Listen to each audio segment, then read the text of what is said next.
Assalamualaikum warahmatullahi wabarakatuh. Perkenalkan, nama saya Hadia Yasmina Nindita. Pada kesempatan kali ini, saya akan menjelaskan mengenai kebajikan, nilai moral dan karakter yang terkait dengan pendidikan Pancasila.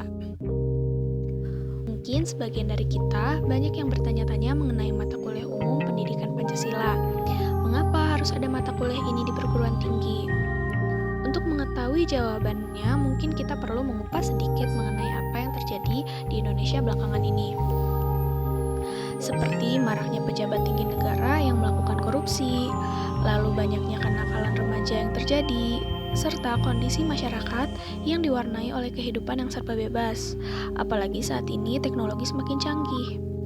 Entah itu dalam hal berbicara, berorganisasi, berekspresi, berkomunikasi, dan lainnya, yang nantinya dapat menimbulkan perpecahan. Hal ini tentu tidak relevan dengan nilai-nilai Pancasila yang terkandung dan dianggap menyeleweng dari nilai dasar Pancasila, serta hal ini juga merupakan krisis moral. Terkadang kita tidak menyadari tentang apa yang sudah kita lakukan.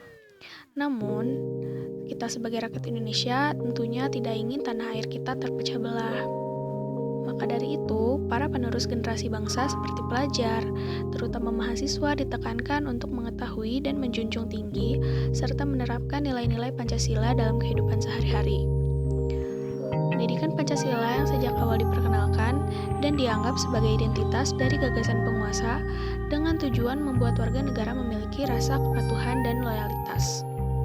Pendidikan Pancasila yang kini menjadi mata kuliah umum di perguruan tinggi sangatlah berperan penting dalam menuntun mahasiswa perihal kebajikan, nilai-nilai, moral, dan pembentukan karakter. Pendidikan Pancasila dapat meningkatkan kompetensi mahasiswa, di mana kompetensi ini secara psikososial tercermin dalam pengetahuan dan keterampilan yang mereka peroleh. Lalu, sikap serta kepribadian dalam berbangsa dan bernegara. Sedikitnya ada 5 karakter pribadi Pancasilais yang harus dimiliki, dihayati, dan diimplementasikan dalam kehidupan mahasiswa. Di antaranya ialah yang pertama, nilai-nilai ketuhanan serta mampu menunjukkan sikap religius dan toleransi. Yang kedua, berkontribusi dalam meningkatkan mutu kehidupan berbangsa, masyarakat berbangsa, bernegara, dan peradaban berdasarkan Pancasila. Yang ketiga adalah peran sebagai warga negara yang bangga cinta tanah air.